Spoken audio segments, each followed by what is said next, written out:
أعوذ بالله من الشيطان الرجيم بسم الله الرحمن الرحيم সরাসরি মক্কা শরীফে গিয়ে হজ করার সৌভাগ্য সবার হয়ে ওঠে না। বেশিরভাগ মানুষই আসলে টাকা পয়সার কারণে, আর্থিক কারণে, শারীরিক কারণে, সামাজিক কারণে, নানা কারণে শেষ পর্যন্ত জীবনের শেষ প্রান্তে গিয়ে পৌঁছেও সরাসরি হজে যেতে পারেন না। অল্প কিছু মানুষ হজে যাওয়ার তৌফিক লাভ করেন, সৌভাগ্য অর্জন করেন। তো মূলত হজে যাওয়ার জন্য আসলে হজ ফরজ হওয়াটাও জরুরি। তো আমরা যারা বেশিরভাগই নিম্ন মধ্যবিত্ত মানুষ তাদের জন্য হজের টাকা জোগাড় করাও আসলে দিন, দিন অনেক কঠিন হয়ে যাচ্ছে। তাদের কাছে হজের ফরজ হওয়ার মতো এই পরিমাণ টাকা থাকেও না। আল্লাহ তাআলা বড় মেহেরবান, বড় দয়ালু, রহিম, রহমান, অসীম করুণার অধিকারী।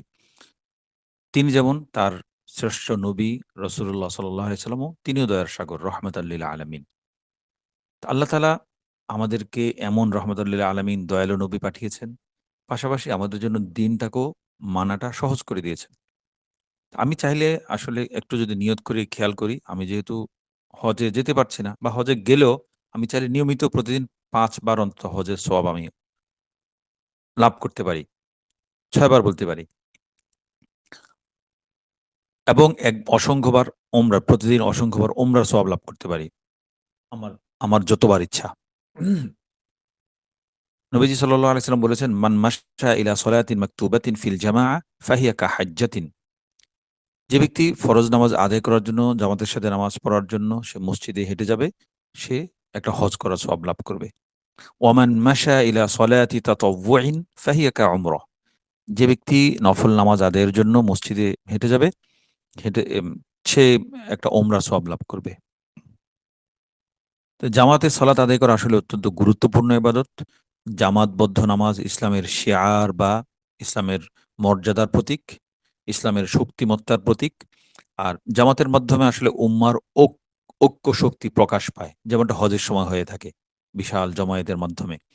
তো নিয়মিত জামাতে শরিক হলে মুমিনের মধ্যে বহুমুখী ইতিবাচক পরিবর্তন আসে। আমরা যারা নিয়মিত নামাজ পড়ি সেটা অনুভব করতে পারি। ঠিক এই হাদিসের মতো আরেকটি বর্ণনা, ওটার বর্ণনাকারীও আবু উমামা বাহিনী রাদিয়াল্লাহু আনহু, তিনি বলেছেন, মান খারাজা মিন বাইতিহি মুতাতাহহিরান ইলা সলাতিন মাকতুবাতিন ফাআজরুহু কাআজরিল হাজ্জিল মুহরিম। যে ব্যক্তি ঘর থেকে উজু করে মসজিদে উদ্দেশ্যে বের হবে জামাতের সাথে ফরজ নামাজ আদায় করার জন্য, আল্লাহ তাআলা তাকে এহরাম বাঁধা অবস্থায় হজ করলে যে সওয়াব আল্লাহ তাআলা তাকে সেই সওয়াব দান করবেন। সুবহানাল্লাহ। দ্বিতীয়ত, ওমান খরাজা ইলা তাসবিহিদ দুহা লা ইউনসিবুহু ইল্লা ইয়াহু ফাআজরুহু কাআজরিল মু'তামির। যে ব্যক্তি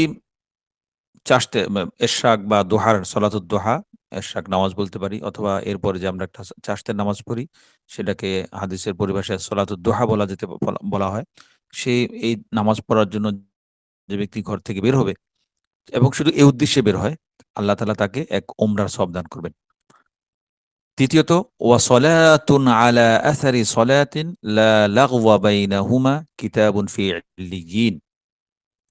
আর এক ফরজ নামাজ পড়ার পর আমি যদি মসজিদে বসে থাকি এবং সে আরেক নামাজের অপেক্ষায়, সে নামাজ পর্যন্ত মাঝের সময়টুকুতে আমি যদি কোনো অনর্থক, অকেজো বা এ প্রয়োজনীয় কাজ কথাবার্তা না বলি, তাহলে আল্লাহ তাআলা আমার আমলনামা, সেটা হলো এমন আমলনামা, এমন আমল, এমন একটা সওয়াবের কাজ যেটা আল্লাহ তাআলা ইল্লিয়িন স্থান দিবেন।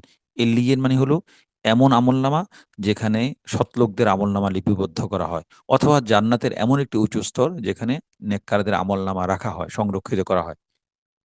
তো দুটি হাদিসের বর্ণনা প্রায় একই। এর মাধ্যমে আমরা যে ৩ টি মেসেজ বা ৩ টি শিক্ষা, ৩ টি উপদেশ লাভ করতে পারি, সেটা হলো আমি ফরজ নামাজ পড়তে গেলে আল্লাহ তাআলা আমাকে মসজিদে জামাতের সাথে পড়তে গেলে আল্লাহ আমাকে একটা হজের সওয়াব দান করবেন। আর আমি যদি নফল নামাজ আদায় করার জন্য মসজিদের উদ্দেশ্যে বের হই, তাহলে আল্লাহ তাআলা আমাকে একটা ওমরার সওয়াব দান করবেন।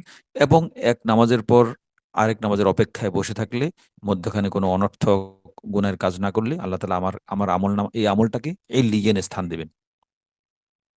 আমার জন্য অনেক বড় সুযোগ। প্রতিদিন অন্তত ৫ বার আমি হজের সওয়াব লাভ করতে পারি। আমি চাইলে চেষ্টা করলে। তো মসজিদে যাওয়ার সময় জামাতের সাথে নামাজ পড়ার উদ্দেশ্যে আমি এই কথা খেয়াল করব, আমি কিন্তু হজের সওয়াব পাচ্ছি। তবে ২য় যে আমলটা, নফল নামাজ পড়ার জন্য, সলাতুদ দুহা আদায় করার জন্য উজু করে মসজিদে যাওয়া। এই যে আমলটা সাধারণত আমাদের করা হয়ে ওঠে না। তো আমরা চেষ্টা করতে পারি মাঝেমধ্যে সপ্তাহে ১ দিন বা ২ দিন, মাঝেমধ্যে ১৫ দিনে ১ বার, অন্তত মাসে ১ বার হলেও এই আমলটুকু করতে।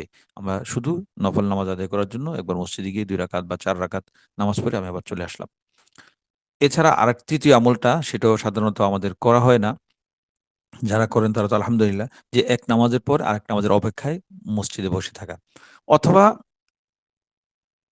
মসজিদে বসে থাকা জরুরি নয়। আমি নামাজটা পড়লাম। নামাজ পড়ার আমি আমার কাজই করলাম।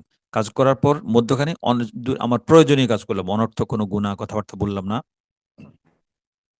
নামাজের অপেক্ষায় থাকলাম এবং সেই নামাজে শরিক হলাম। তাহলে আল্লাহ তাআলা এই আমলটুকু, আমার এই অপেক্ষা, আরেক নামাজের জন্য প্রতীক্ষা, এটাকে আল্লাহ তাআলা এই আমলটাকে এল্লিয়িন স্থান দিবেন।